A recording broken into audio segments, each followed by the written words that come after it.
لبیک یا حسین لبیک یا حسین لبیک یا حسین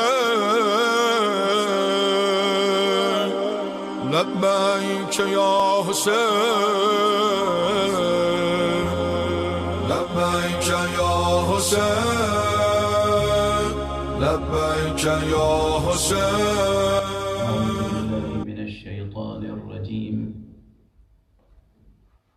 بسم اللہ الرحمن الرحیم الحمد للہ رب العالمین والصلاة والسلام على أشرف الخلائق أجمعين سيدنا وسيد الأولين والآخرين حبيبنا وحبيب إله العالمين إمام المرسلين وخاتم النبيين أبي القاسم المصطفى محمد اللهم صل على محمد وآل محمد وعلى أهل بيته الطيبين الطاهرين الهداة المهديين المعصومين المظلومين واللعنة الدائمة على أعداء الدين أجمعين أما بعد فقد قال الله تعالى عز اسمه في محكم كتابه ومتقن خطابه بسم الله الرحمن الرحيم ألم تر كيف ضرب الله مثلا كلمة طيبة كشجرة طيبة أصلها ثابت وفرعها في السماء تؤتي أكلها كل حين بإذن ربها ويضرب الله الأمثال للناس لعلهم يتذكرون صلوات ورحمة اللهم صل على محمد وآل محمد اور بلندر صلوات اللهم صل على محمد وآل محمد قرآن حکیم کی سورہ مبارکہ ابراہیم کی یہ دو آیتیں جو بہت فکر انگیز آیتیں ہیں اور اسلوب خطاب قرآنی کا شاہکار ہیں.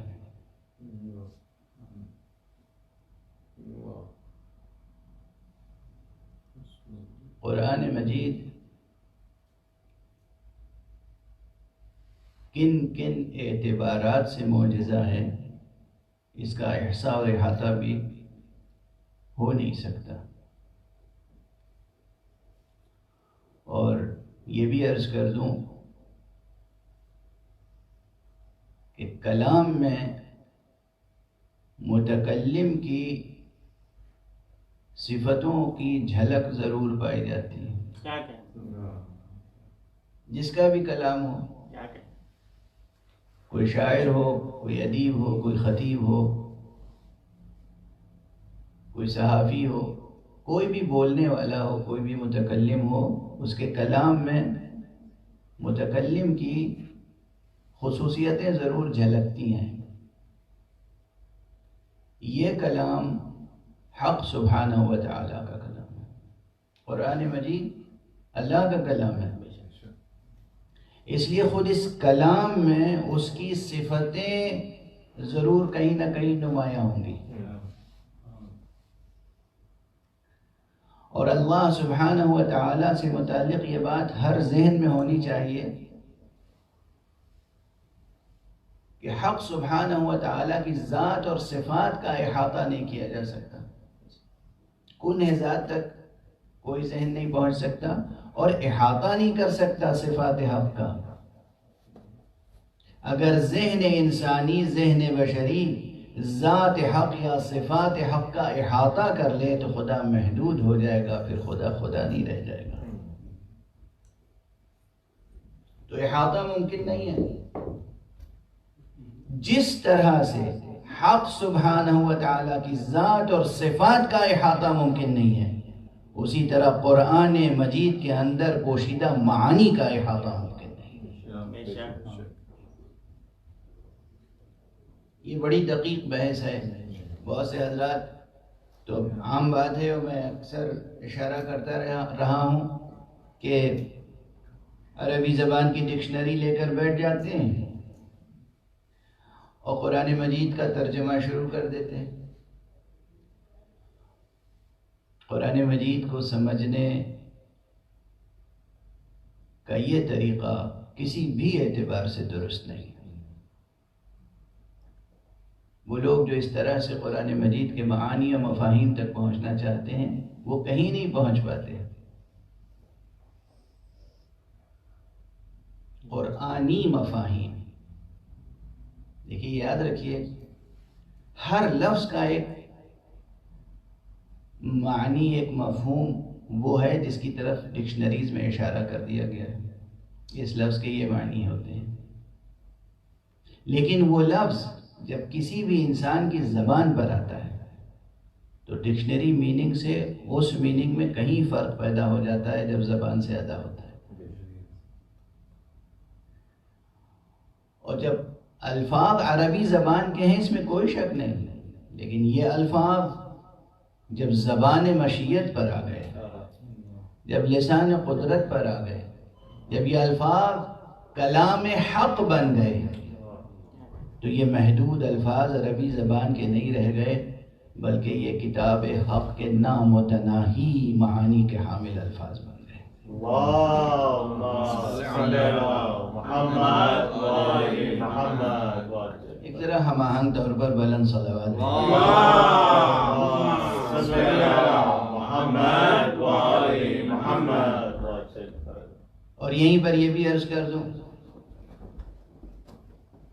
کہ وعلیکم السلام ورحمۃ اللہ وبرکاتہ، سلام اللہ علیکم جمیعا۔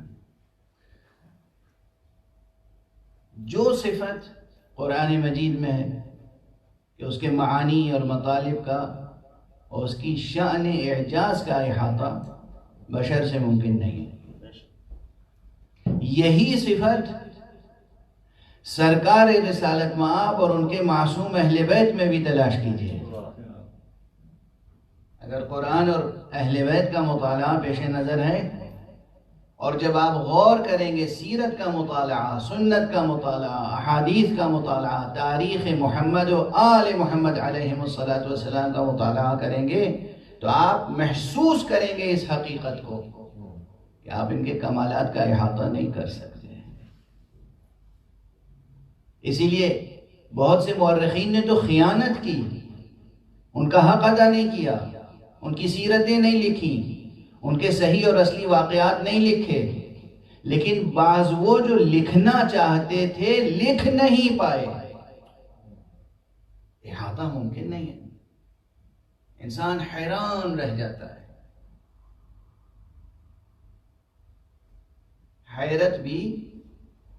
حیرت کی بھی دو سطحیں ہیں۔ ایک حیرت وہ ہے کہ جو عدم علم کی بنا پہ ہوتی ہے، یعنی وہ حیرت جاہلانہ ہوتی ہے، اور ایک حیرت وہ ہوتی ہے جو کمال علم کے بعد، حصول یقین کے بعد پیدا ہوتی ہے۔ ایک وہ حیرت بھی ہوتی ہے جو آپ کہتے ہیں کہ بڑے بڑے عرفاء، حکماء، علماء، فقہاء، متکلمین ذات حق و صفات حق کے بارے میں صرف حیرت کا اظہار کرتے ہیں، اور علماء، فقہاء، متکلمین اور عرفاء پہ کیا منحصر ہے؟ انبیاء، ائمہ، اولیاء اظہار حیرت کرتے ہیں۔ یہ اظہار حیرت یہ کمال علم اور کمال یقین کے بعد ہے۔ تو خود سرکار رسالت مآب محمد مصطفیٰ صلی اللہ علیہ وسلم اور ان کے اہل بیت میں بھی یہ صفت بدرجہ کمال نظر آتی ہے، بہت نمایاں نظر آتی ہے یہ صفت۔ اور یہ ایک صفت ہے جو ان میں پائی جاتی ہے کہ ان کے کمالات کا احاطہ نہیں کر سکتے.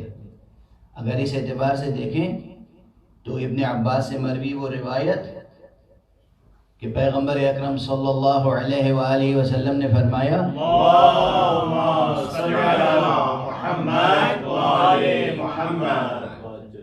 اپنے نفس سے خطاب فرما کر. حضور نے فرمایا کس سے؟ اپنے نفس سے خطاب فرما کر. یعنی مجھے بتانا پڑے گا، یعنی علی سے خطاب فرما کر. جتنی روایتیں یا علی سے شروع ہوتی ہیں وہ جمع کیجئے، اس کا ترجمہ یہ کیجئے حضور نے خطاب کیا اپنے نفس سے اور یہ کہا. تو کوئی غلطی نہیں ہوگی. بہرحال فرمایا یا علی میں تمہارے فضائل بیان نہیں کر سکتا، اس لیے کہ اگر تمہارے فضائل میں بیان کر دوں تو تمہارے قدموں کے نیچے سے لوگ اتنی خاک اٹھائیں گے کہ اس میں سے چشمہ پھوٹ پڑے گا. اور اگر تمہارے دوسرے یعنی تعبیرات ایک سے زیادہ ہیں، یہ روایتیں آحاد نہیں، یہ مضامین تقریباً معنوی تواتر رکھتے ہیں. حضور نے بار بار فضائل امیر المومنین علی ابن ابی طالب علیہ السلام کے نامتناہی ہونے کا اعلان کیا ہے. ظاہر ہے یہ نامتناہی نسبی ہے. جو لوگ نسبیت اور اضافیت کو نہیں سمجھتے اور ادبی ذوق اور اسلوب کو نہیں سمجھتے، قدم قدم پر ٹھوکریں کھاتے ہیں، میرے بیانات میں شکوک و شبہات پیدا کرتے ہیں، یا یہ کہیے کہ اپنے دل کی اور اپنے یقین و ایمان کی کمزوریوں کا اظہار کرتے ہیں. بہرحال ایک بات میں آپ کو بہت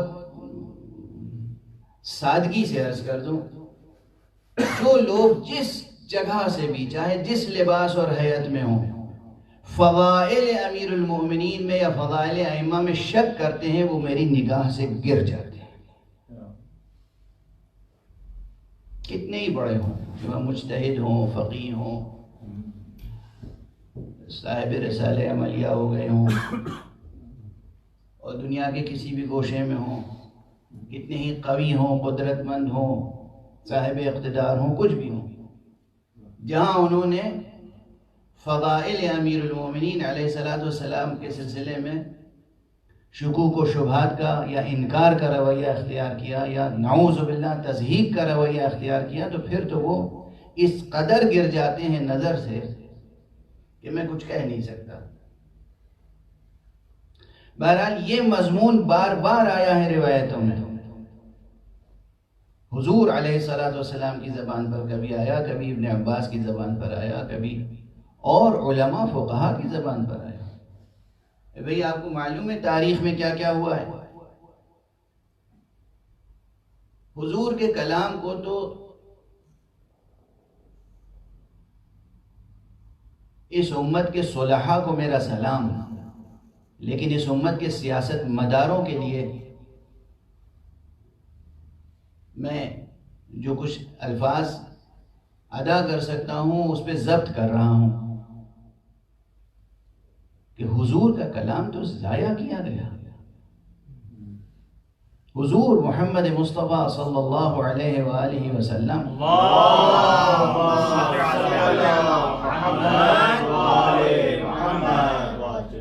لوگ دعویٰ کرتے ہیں کہ حضور کی سنت پر قربان ہو گئے، سیرت پر قربان ہو گئے، حدیث جمع کرنے میں کتنی ریاستیں کی، جنہوں نے کی جتنی کی تسلیم، انکار نہیں ہے.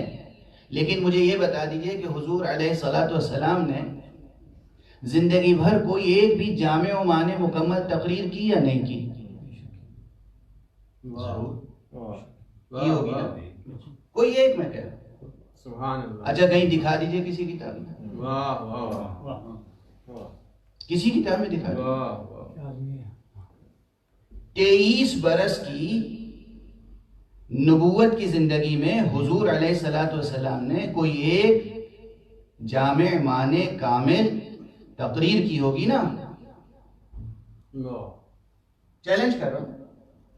کہاں ہے وہ تقریر؟ پھر حضور علیہ الصلوۃ والسلام نے مدینے آنے کے بعد خطبہ جمعہ ارشاد فرمایا، اور حیات پیغمبر میں کتنے جمعے آئے؟ اور ہر نماز جمعہ کے ساتھ 2 خطبے۔ کہاں ہیں وہ خطبے؟ کس کتاب میں مدون ہیں؟ کس کتاب میں محفوظ ہیں؟ کیا ہمیشہ حضور ایک جملے، آدھے جملے، چھوٹے چھوٹے 2 سطروں میں گفتگو کرتے تھے؟ کوئی ایسا موقع نہیں آیا جہاں 10 منٹ، 20 منٹ، آدھا گھنٹہ، 1 گھنٹہ حضور نے مسلسل خطاب کیا ہو؟ عرب اپنے حافظوں پر نازاں ہیں، ایک بار جو سن لیتے تھے یاد رہ جاتا تھا۔ زمانے جاہلیت کے 100 اشعار، 120 اشعار، 150 اشعار، 200 اشعار کے قصیدے یاد تھے، اور اس طرح کے سینکڑوں قصیدے یاد تھے۔ وہ سب یاد تھے، اور حضور کا کلام کہاں ہے تو دکھائیے۔ تمام صحاح اٹھا کے دیکھ لیجئے، 1 سطر کا کلام، 1.5 سطر کا کلام، 2 سطر کا کلام، پوری ملت اسلامیہ کی بات میں عرض کر رہا ہوں۔ کہاں ہے حضور کا کلام؟ کہاں ہے حضور کے خطبات؟ کہاں ہے حضور کے دروس؟ کیوں ان کو جملوں میں، فقروں میں تقطیع کر کے بیان کیا گیا؟ یہ تقطیع کرنا حفاظت ہے یا ضیاع؟ یہ محفوظ رکھنا ہے یا ضائع کرنا ہے؟ کہاں ہے حضور کا کلام؟ جو کچھ ہم تک پہنچا، جن کی محنتوں سے پہنچا، جن کے جتن سے پہنچا، جن محدثین کبار، جن علماء عظام کی ریاضتوں سے پہنچا، ہم ان کو سلام کرتے ہیں۔ لیکن جو سیاسی نظام حکمراں رہا، حضور علیہ الصلوۃ والسلام کی آنکھوں کے بند ہونے سے لے کر اور آج تک، وہ سیاسی نظام مسلسل وہ رہا جس سیاسی نظام نے حضور کے کلام کو، آپ کی سیرت کو ضائع کیا، برباد کیا، اس پہ پردے ڈالے اور لوگوں پر پابندیاں لگائیں حدیث پیغمبر بیان کرنے پر۔ یہ تاریخ کی حقیقت ہے، یہ تاریخ کی سچائی ہے،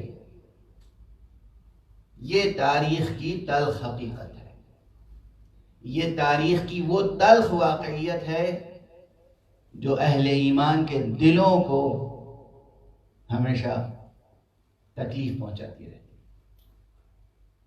اب میں حوالہ نہیں دوں گا، مسلسل تخت حکمرانی پانے کے بعد لوگوں نے حضور کی حدیثیں بیان کرنے پہ پابندی لگا دی، حضور کی حدیثیں لکھنے پر پابندی لگا دی۔ کچھ لوگ ایسے ہیں تاریخ میں بہت نمایاں نام ہے ان کا، اور یہ چیز صحیح کتابوں میں موجود ہے کہ حضور کی زندگی میں جو حدیثیں لکھی تھیں، حضور کی وفات کے بعد وہ حدیثوں کا مجموعہ جلا دیا۔ نعوذ باللہ، نعوذ باللہ، نعوذ باللہ۔ یہ عشق مصطفیٰ ہے، یہ عشق مصطفیٰ ہے، یہ حفاظت سنت و سیرت ہے، اسی کا نام ہے حفاظت سنت و سیرت۔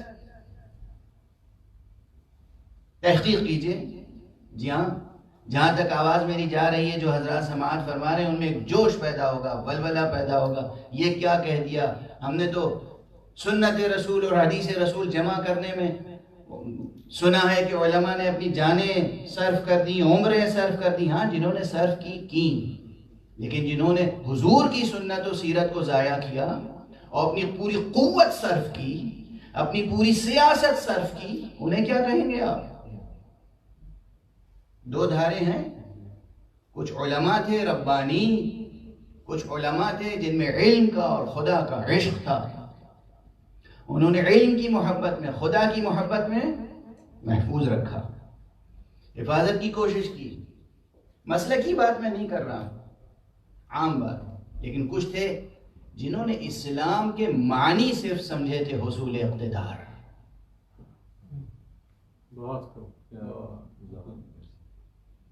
تو انہیں نہ قرآن سے دلچسپی تھی، نہ حدیث و سیرت سے دلچسپی تھی، نہ خطبات پیغمبر سے دلچسپی تھی، انہیں اقتدار سے دلچسپی تھی، جس طرح سے ممکن ہو اقتدار حاصل ہو جائے۔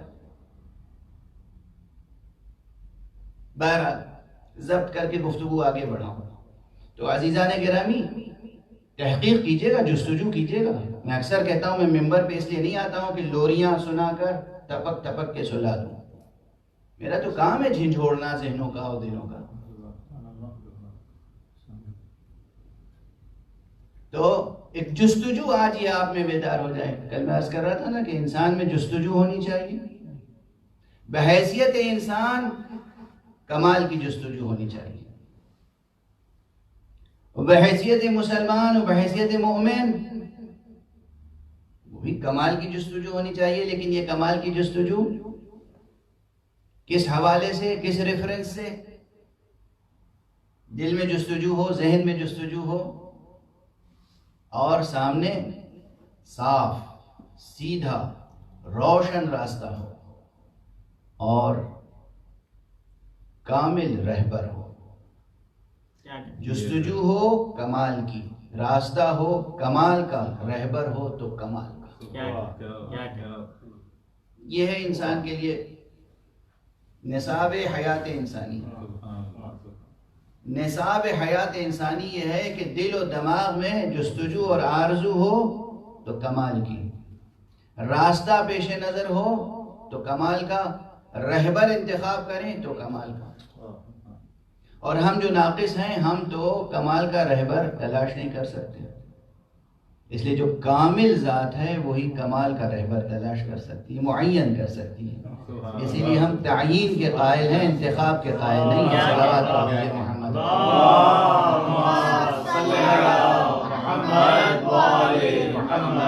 ایک اور بلندر صلوات پڑھنے۔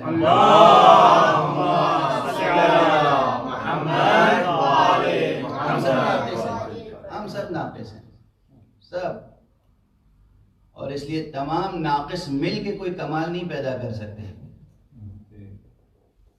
نقص میں نقص جوڑتے چلے جائیے، نقص میں نقص جوڑتے چلے جائیے، نقص میں نقص، ایک بڑا نقص وجود میں آ جائے گا، کمال وجود میں نہیں آئے گا۔ نقائص کا مجموعہ وجود میں آ جائے گا، کمال وجود میں نہیں آ سکتا۔ بہت سادہ اور آسان اور سمپل سا استقرائی مسئلہ ہے یہ، انڈکٹیو میتھڈ ہے یہ۔ نقائص کا مجموعہ، نقائص ہوگا، نقائص میں نقائص جوڑتے چلے جائیے، ایک بڑا نقص وجود میں آ جائے گا۔ کمال کا مجموعہ، کمال کی ذات، کمال کا مجموعہ صفات، وہی معین کر سکتا ہے، وہی خلق کر سکتا ہے جو خود کامل ہے ہر اعتبار سے، اور وہ ذات حق ہے سبحانہ و تعالی۔ ایک صلوات پڑھ دیں محمد۔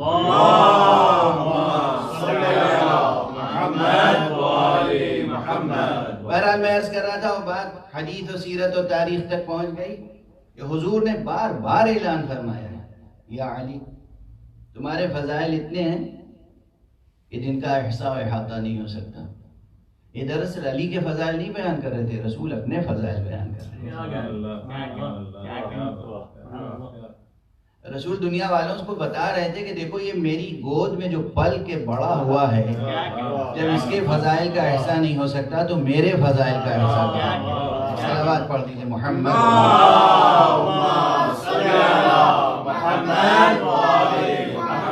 خدا کی قسم وہ انسان کتنا عظیم ہوگا جو علی جیسے انسان کی تربیت کر سکے، خدا کی قسم۔ ہماری جانیں فدا ہو جائیں نام گرامی محمد عربی صلی اللہ علیہ وسلم۔ محمد، احمد، محمود، مصطفیٰ، رسول کریم۔ ہمارے پاس لفظیں ہیں اس سے زیادہ کچھ جس سے حضور کے فضائل کا احاطہ ہو سکے، مگر یہ کہ ہم قرآن مجید سے رحمت عالم اور خلق عظیم اور اس طرح کے تراکیب مستعار لیں، اور وہ بھی قرآن نے جس افق پہ بیان کیا ہے اس افق تک اپنی نگاہ بھی پہنچا سکیں۔ حضور کی ذات گرامی جو بعد از خدا بزرگ ترین ذات ہے، وہ کہہ رہی ہے یا علی تمہارے صفات کا احصاء و احاطہ نہیں ہو سکتا.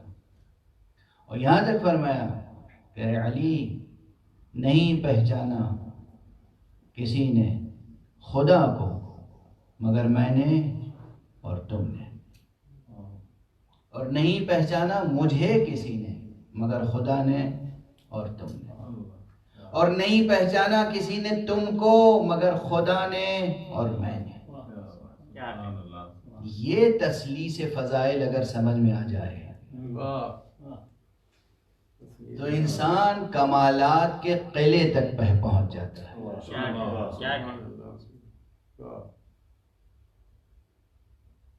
دوسرے مقام پر مولا امیر المومنین علی بن ابی طالب علیہ الصلوۃ والسلام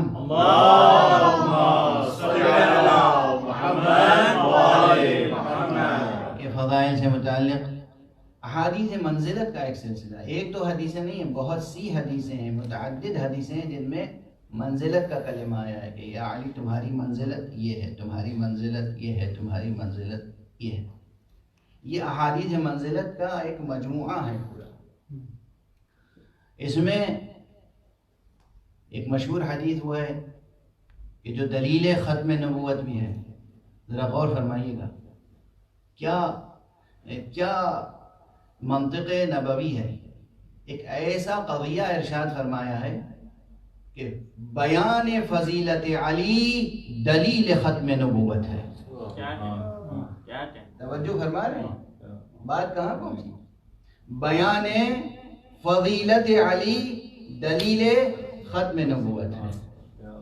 خود کلام پیغمبر فرمایا یا علی انت منی بمنزلت ہارون من موسیٰ، اے علی تمہاری منزلت مجھ سے وہی ہے جو ہارون کی منزلت موسیٰ سے تھی، بس یہ ہے کہ میرے بعد نبوت نہیں ہے.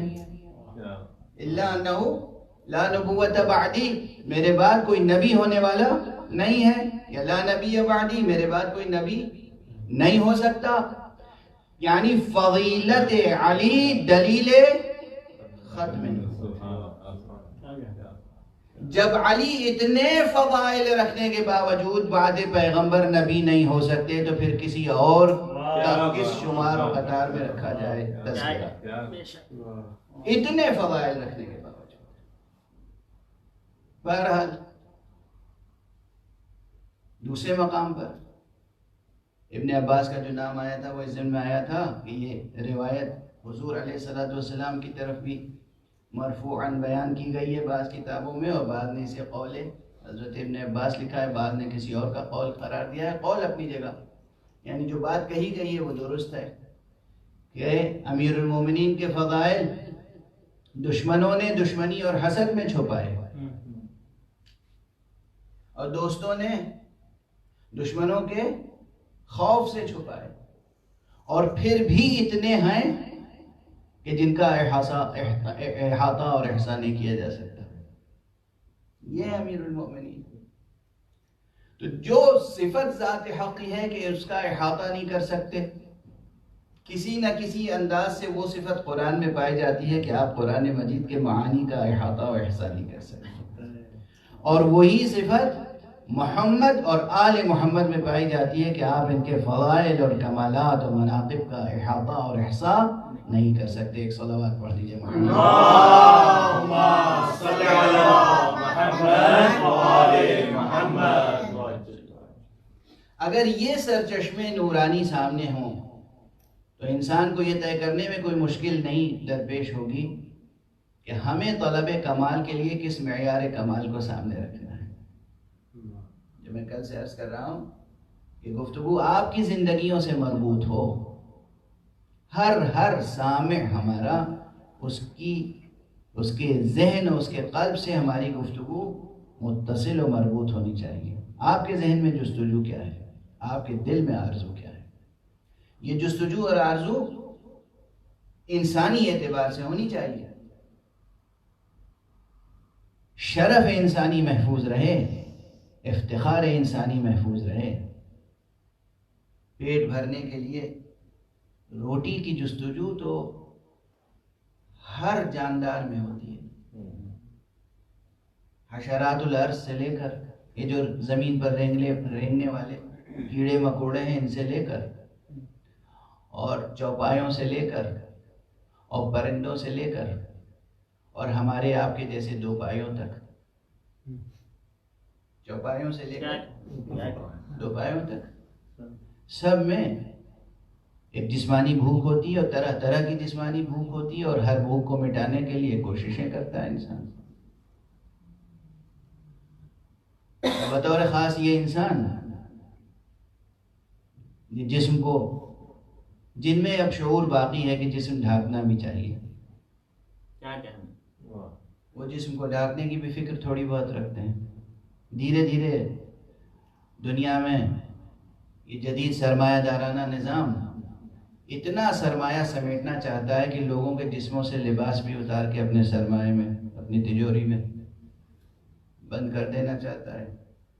تو وہ ایک ایسی تہذیب، ایسا کلچر انٹروڈیوس کر رہا ہے کہ جہاں کم سے کم تر لباس استعمال ہو۔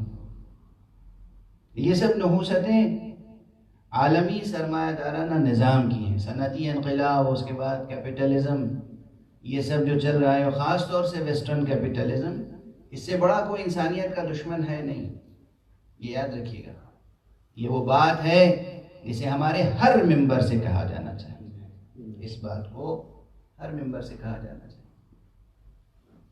ہر زندہ ضمیر رکھنے والے ادیب، صحافی اور دانشور کی یہ ذمہ داری ہے کہ وہ لوگوں کو آگاہ کرے کہ اس وقت انسانیت کا خون چوسنے کے لیے جو خونی پنجے دنیا میں انسان کے لیے سب سے بڑی آزمائش بنے ہوئے ہیں، وہ یہ ویسٹرن کیپٹلزم ہے۔ پوری دنیا میں پھیلی ہوئی جو دہشت گردی ہے، یہ دہشت گردی کا پورا نظام ہے۔ ٹیررزم خود ایک انڈسٹری ہے، اور اس انڈسٹری کے اونرز کون ہیں؟ ویسٹرن کیپٹلزم کے ذمہ دار افراد۔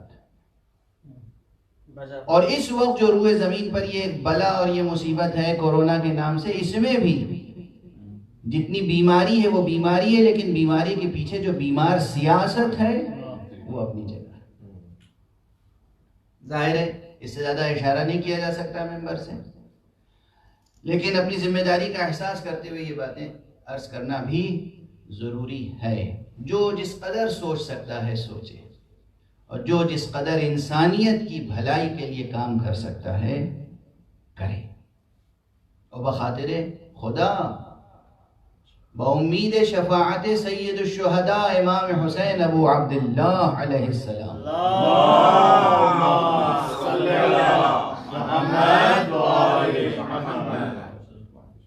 جس شخص کا جتنا ضمیر زندہ ہے، جس شخص کا جتنا ذہن زندہ ہے، آپ کو یہ کام کرنا ہے۔ جو جہاں تک کر سکتا ہے، کوئی زبان سے خدمت کر سکتا ہے انسانیت کی، زبان سے خدمت کرے، کوئی اپنے ہاتھوں سے خدمت کر سکتا ہے، اپنے ہاتھوں سے کرے، کوئی اپنے روپے پیسے سے خدمت کر سکتا ہے، روپے پیسے سے کرے، کوئی اپنے قلم سے خدمت کر سکتا ہے، اپنے قلم سے خدمت کرے، کوئی اپنی ذہنی صلاحیتوں سے یا فنی صلاحیتوں سے، شعری صلاحیتوں سے، ادبی صلاحیتوں سے، جس طرح سے جو شخص انسانیت کی خدمت کر سکتا ہے، بخاطر خدا، بامید شفاعت حسین، اسے یہ کام کرنا چاہیے۔ ایک صلوات پڑھ دیجئے محمد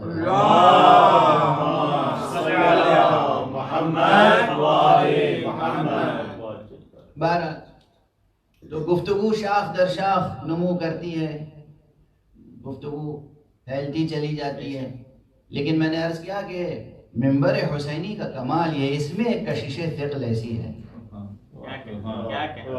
اس میں ایک کشش ثقل ایسی ہے کہ گفتگو کتنی ہی بکھر جائے اور پھیل جائے، سمٹ کے قرآن اور اہل بیت تک آ جائے۔ صلوات پڑھ دیجئے محمد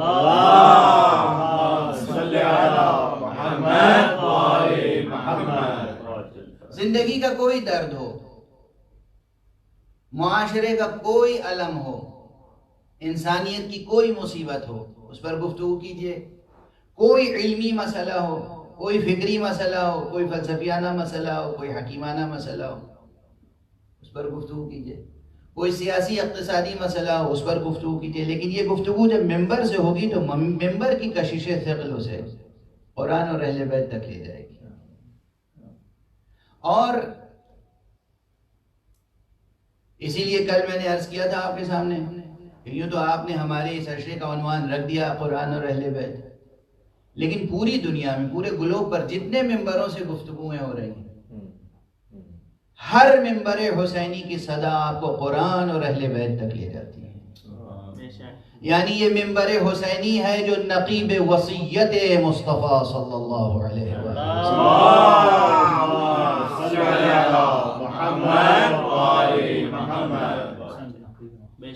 یہ مصطفیٰ صلی اللہ علیہ وآلہ وسلم کی وصیت پر عمل کے لیے پکارتا ہے، آواز دیتا ہے.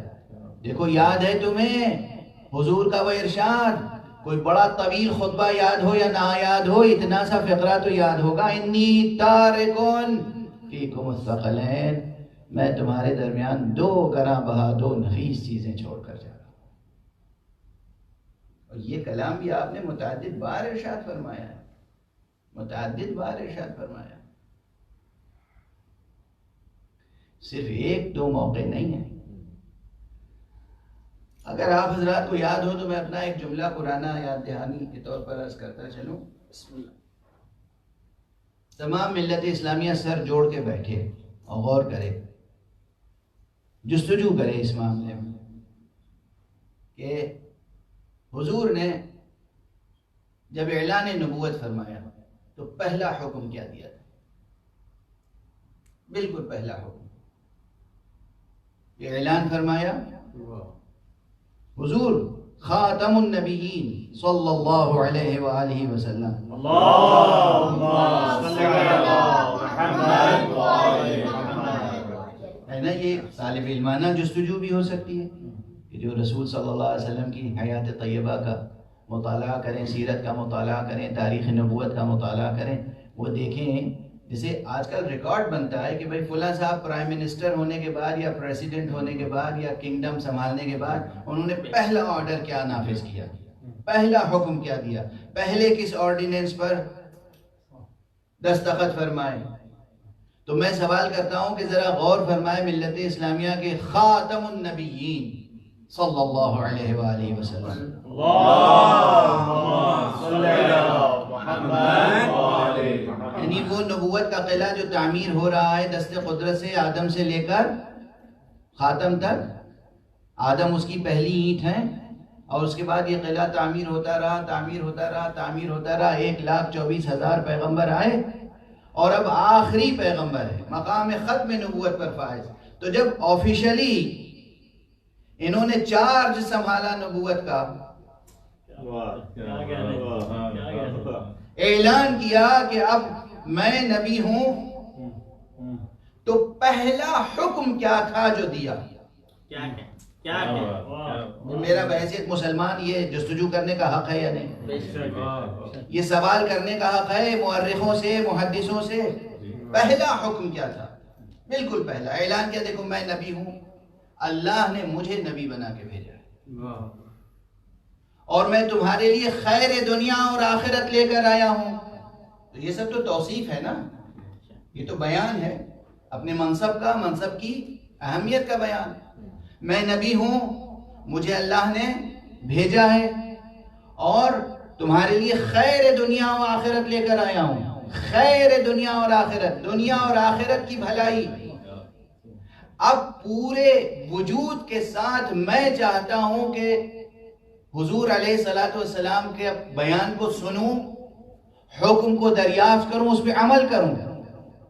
کہ پہلا حکم کیا دیا؟ خیر دنیا اور آخرت، دنیا کی بھی بھلائی، آخرت کی بھی بھلائی.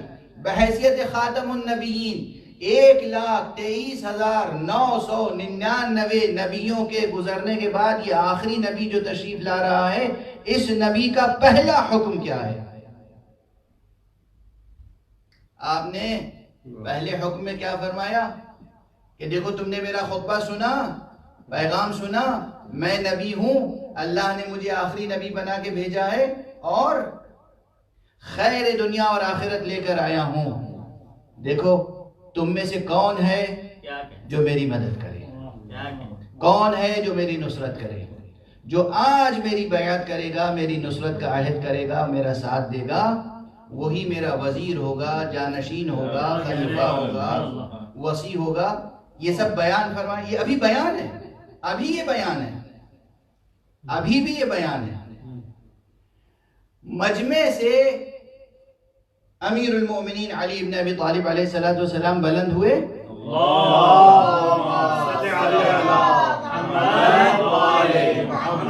اور انہوں نے فرمایا یا رسول اللہ, میں آپ کے ہاتھ پر بیعت کرتا ہوں, میں آپ کا ساتھ دوں گا, میں آپ پر ایمان لاتا ہوں, میں وعدہ کرتا ہوں, میں آپ سے پیمان عہد باندھتا ہوں. اچھا,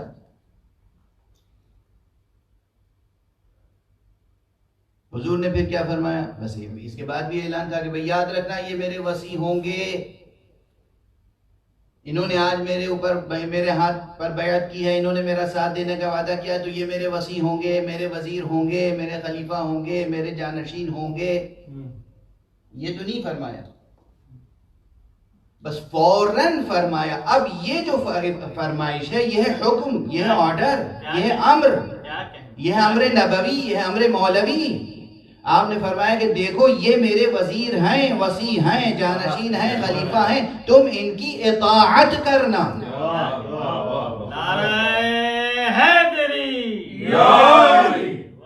اور تم ان کی اطاعت کرنا, یہ ہے پہلا حکم نبی. تاریخ کو نچوڑ لیجئے اچھی طرح اور جس چھلنی میں چاہے چھان لیجئے. اور اس کے بعد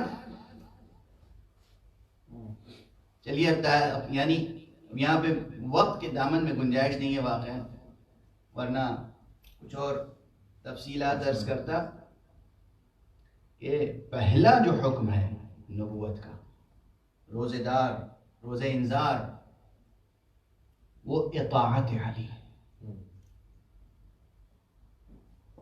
اور حیات طیبہ کا آخری حکم, آخری اعلان, توجہ فرمائیں. پہلے حکم کا بھی کی اہمیت ہوتی ہے, ریکارڈ بنتا ہے, اور آخری حکم کی بھی اہمیت ہوتی ہے, اس کا ریکارڈ بنتا ہے. تو ہم پوچھیں کسی سے کہ آخری حکم کیا تھا, آخری اعلان کیا تھا؟ تو آخری اعلان غدیر خم میں ہمیں ملتا ہے کہ آپ نے تمام مسلمانوں کو جمع کر کے فرمایا کہ من کنت مولا وہذا علی مولا. اور اس کے بعد دعا فرمائی اللہم وال من والا وعاد من عادا. پہلے خطبے میں کہا تھا تم اطاعت کرنا, آخری خطبے میں دعا فرمائی پروردگار اب تو اس سے محبت کرنا جو علی سے محبت کرے, تو اس سے جنگ کرنا جو علی سے جنگ کرے.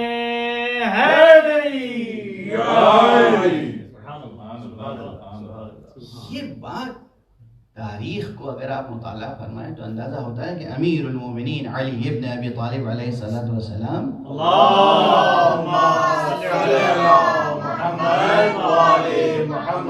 اہمیت تاریخ اسلام میں کیا ہے, آپ کی ولایت کی اہمیت, نظام ولایت الہیہ میں کیا ہے, آپ کی امارت کی اہمیت بحیثیت امیر المؤمنین کیا ہے, اور رسول اللہ صلی اللہ علیہ وآلہ وسلم سے آپ کی نسبت کیا ہے, اللہ سبحانہ و تعالیٰ کی نگاہ میں آپ کی قدر و منزلت کیا ہے. ایک صلوات پڑھ دیجئے محمد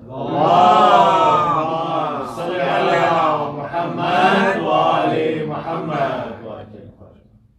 اور اسی لیے یہیں ٹھہر کر ایک حقیقت کی طرف اور اشارہ کرتا چلوں کہ یقیناً یہ دعوت عام ہونی چاہیے, عام سے عام تر ہونی چاہیے.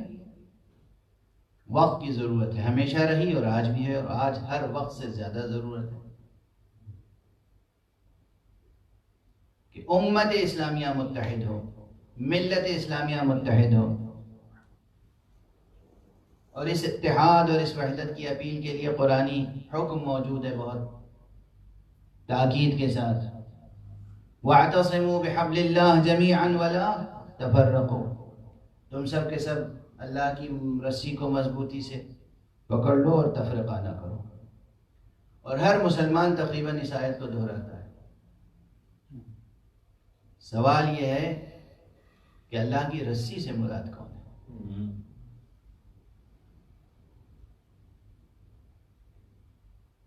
کون سی وہ بات ہے، کون سا وہ امر ہے جس سے وابستگی مشروط ہے اتحاد و وحدت کے لیے. تو بہرحال اب ہمارے وقت میں بالکل گنجائش نہیں ہے، تھوڑی دیر میں آواز اذان بلند ہوگی تو مجھے اس سے پہلے گفتگو کو تمام کرنا ہے، اور محرم کی مجلسیں ہیں، اس لیے کچھ نہ کچھ مصائب سرکار سید الشہداء کی طرف بھی اشارے کرنے ہیں. ہم مصائب بیان نہیں کر سکتے، مصائب اتنے ہیں کہ وہ بیان نہیں ہو سکتے، لیکن بس اشارے ہو سکتے ہیں. تو جو روایات میں ہے وہ یہاں پر بھی سادہ طور پہ عرض کر کے چلا جاؤں. جستجو کیجئے، مطالعہ کیجئے کہ حبل اللہ سے مراد، حبل متین الہی سے مراد کوئی اور نہیں ہے، ذات گرامی امیر المؤمنین علی ابن ابی طالب علیہ الصلوۃ والسلام ہے.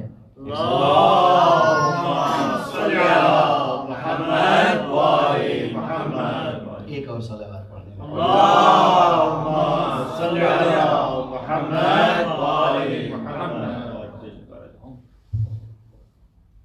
بہرحال گفتگو جیسا کہ میں نے عرض کیا شاخ در شاخ پھیلتی جاتی ہے، شاخ در شاخ نمو کرتی ہے، اور آج تو صرف ایک وصف کی طرف اشارہ کر رہا تھا میں، اور گفتگو یہاں تک پہنچ گئی کہ جو ذات گرامی حق سبحانہ و تعالیٰ میں صفت ہے وہی قرآن مجید میں ہے. اور یہ جو آیتیں میں نے پڑھی ہیں، 2 آیتیں سورہ مبارکہ ابراہیم کی، یہ ظاہری اسلوب بیان کے اعتبار سے بھی اور جو اس میں پیغام ہے اس کے اعتبار سے بھی بے انتہا فکر انگیز ہیں، اور شان اعجاز قرآنی کی حامل ہیں، بدرجہ اتم، بدرجہ کمال، اور انسان کے ذہن کے بہت سے سوالات کا جواب دیتی ہیں یہ آیتیں.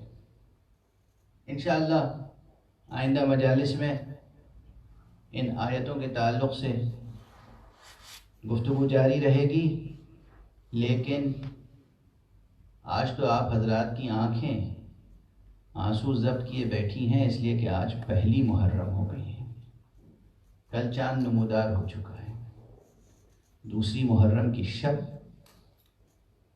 لگنے والی ہے، بلکہ لگ چکی.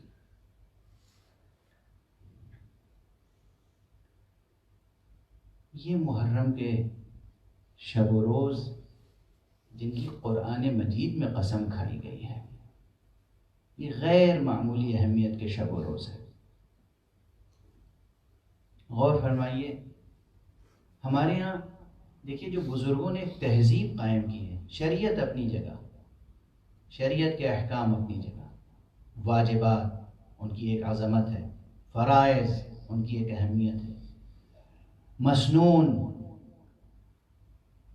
اور مؤکد مستحبات ان کی اپنی اہمیت ہے، لیکن دل کی گہرائیوں سے ان کے لیے دعائیں نکلتی ہیں.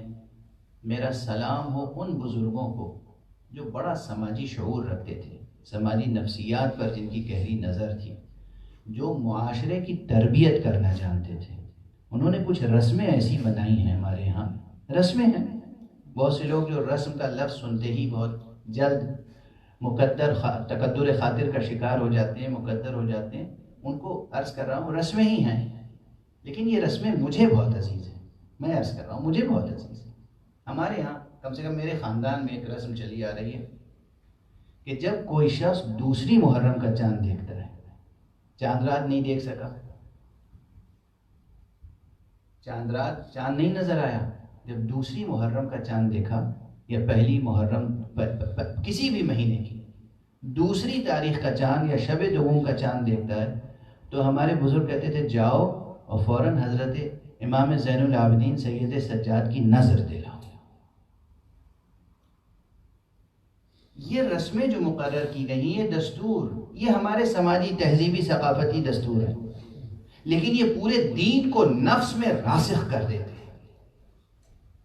اور وہ بھی جبر کے ساتھ نہیں، محبت کے ساتھ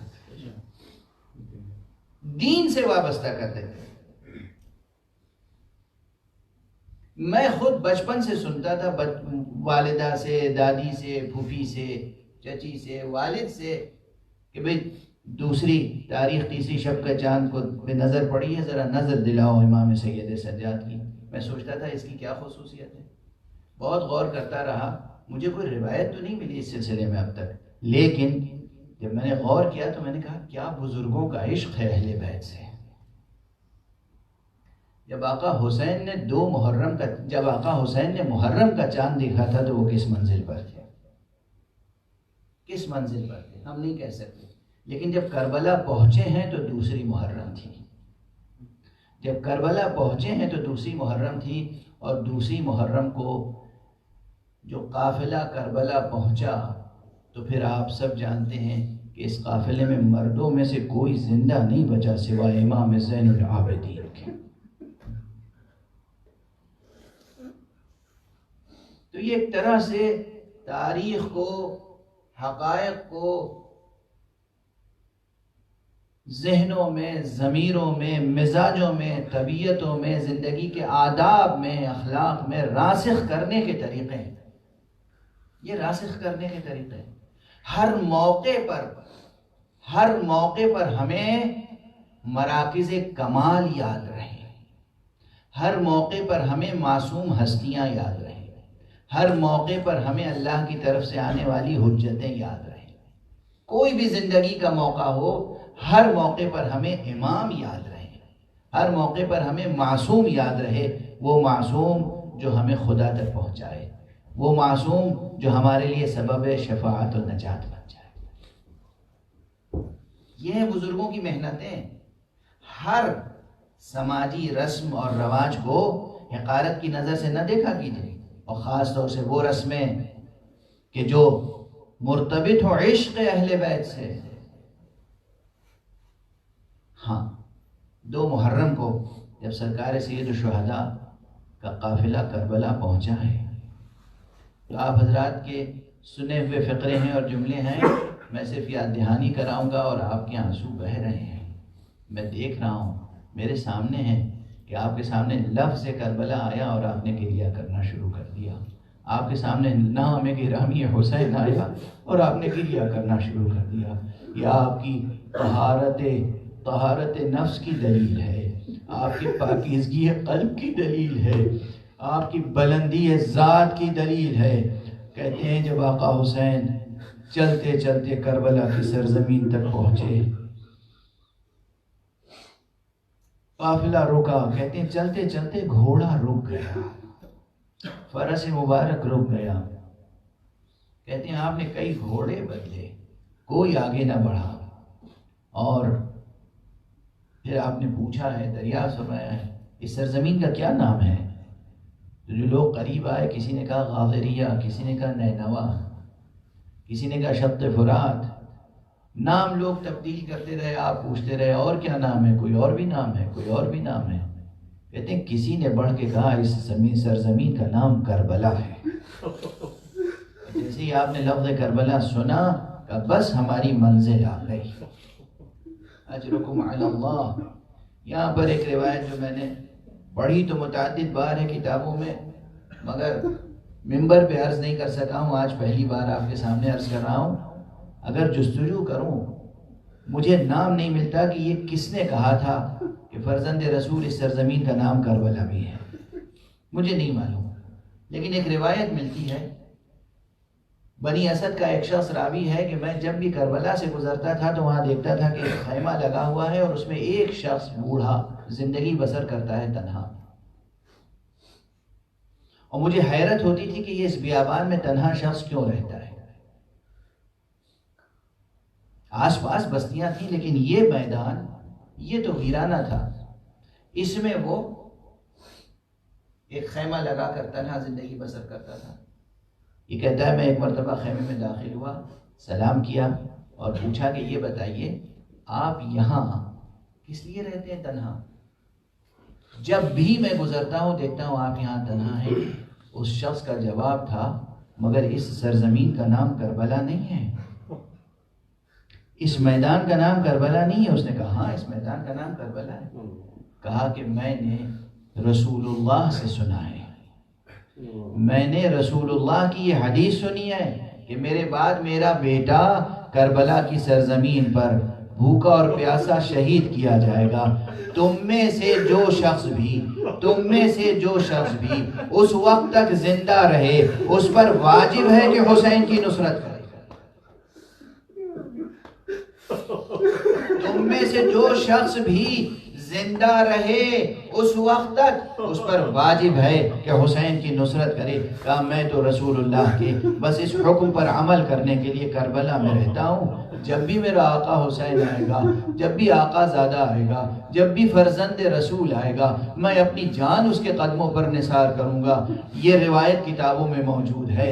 میں نہیں جانتا، ہو سکتا ہے وہی شخص نکل کے آیا ہو اور اس نے کہا ہو یا حسین اس سرزمین کا نام کربلا بھی ہے. اجرکم علی اللہ، اجرکم علی اللہ. پروردگار ان آنکھوں کو جو غم حسین میں اشک باری کر رہی ہیں ہمیشہ اشک باری کی توفیق عطا فرما. یہ حسین کے غم میں کبھی خشک نہ ہو اور سوائے غم حسین یہ آنکھیں کبھی نم نہ ہوں. پروردگار معبود، پروردگار کرم فرما ان حسین کے عزاداروں پر. میں 2 فقرے اور عرض کر لینے دیجئے تاکہ کچھ گریے کا حق ادا ہو جائے. مشہور باتیں صرف اشارہ کر رہا ہوں. جب آقا حسین نے کربلا پہنچ کر اور فیصلہ کر لیا کہ اب یہیں رہنا ہے تو تاریخ میں یہ پہلا مقام ہے جہاں کہتے ہیں کہ جب بی بی جناب زینب نے سرزمین کربلا پہ قدم رکھا ہے اور سرزمین کربلا کی بو آپ کے مشام مبارک پر پہنچی ہے، جب اس مٹی کی خوشبو آپ کے مشام مبارک تک پہنچی ہے تو آپ غش کھا کے زمین پر گرے. اور آقا حسین تشریف لائے ہیں. بہن زینب مختلف آوازیں دی، بار بار آوازیں دی، فرات کا پانی چہرے پر چھڑکا. ہاں یہ 2 محرم کی بات ہے جب بی بی جناب زینب کو غشی تاری ہوئی ہے اور امام حسین پانی چھڑک کر چہرے پر بیدار کر رہے ہیں. اور پھر اس کے بعد تو پانی پر وہ بندشیں لگی ہیں کہ چھوٹے چھوٹے بچے العطش العطش کی صدائیں بلند کر رہے تھے. جناب زینب جب بیدار ہوئی ہیں، جب اٹھی ہیں تو اب آقا حسین نے کوئی تکلف نہیں فرمایا ہے. بہن زینب صبر سے کام لو. کیا تم تک وصیت جد و بدر نہیں پہنچی؟ کیا نانا کی حدیث تم نے نہیں سنی؟ کیا بابا کی وصیتیں تمہیں یاد نہیں ہیں؟ ارے ہم نکلے کس لیے ہیں مدینے سے؟ یہ کربلا ہے، یہیں میں ذبح کیا جاؤں گا، یہیں میرا کنبہ تباہ ہوگا، یہیں مجھے اپنا گھر خدا کی راہ میں لٹانا ہے، یہیں تم اسیر کی جاؤ گی. پوری مجلس عزا حسین نے پڑھی ہے اور زینب کو بیدار کیا ہے، زینب کو شجاعت اور صبر کا قوت عطا فرمائی ہے. اور اس کے بعد یہ زینب ہیں جن کی تاسیس کی ہوئی یہ مجلسیں آج تک آپ برپا کر رہے ہیں. پروردگار آپ کی ان تمام عزاداریوں کا ثواب ہدیہ فرمائے. بی بی جناب زینب کی روح گرامی کو. زینب آپ پر سلام، حسین آپ پر سلام. انا للہ وانا الیہ راجعون رضا بقضائہ وتسلیما لامرہ. پروردگار ہمیں علوم قرآن اور معارف اہل بیت سے آشنا فرما. پروردگار معبود اس ماحول میں یہ جو دنیا میں وبا اور بلا نازل ہوئی ہے، اس بلا کو، اس وبا کو، اس بیماری کو دور فرما بحق ذکر مبارک حسین. پروردگار جس پرشکوہ انداز سے پہلے عزاداری ہوتی تھی اسی طرح پوری دنیا میں اسی پرشکوہ انداز سے عزاداری کا اہتمام کرنے کی توفیق عطا فرما. اسباب و وسائل فراہم فرما، جو رکاوٹیں ہیں انہیں دور فرما. پروردگار انسانیت کراہ رہی ہے، اس انسانیت کی داد رسی فرما. معبود ہمارے سروں پر علماء اعلام کا سایہ برقرار رہے، خصوصیت سے جو ذمہ دار دینی مرجعیتیں ہیں وہ قائم رہیں. پروردگار آیت اللہ العظمیٰ سید علی حسینی سیستانی کا سایہ ہمارے سروں پر برقرار رہے اور تمام معتبر مرجعیتیں برقرار رہیں، ان کے احترام اور وقار میں کوئی کمی نہ آئے. پروردگار رہبر ملت اسلامیہ، رہبر انقلاب اسلامی آیت اللہ العظمیٰ سید علی حسینی خامنئی کو اپنی خاص حفظ و امان میں رکھ، اور ان کے پرچم کے تلے ہمیں حضرت امام مہدی آخر الزمان تک پہنچنے کی توفیق کرامت فرما۔ پروردگار اپنے ولی آخر کو اذن ظہور عطا فرما، اور ان کے ہاتھوں سے اپنی رحمت و رافت و عدالت کا پرچم دے۔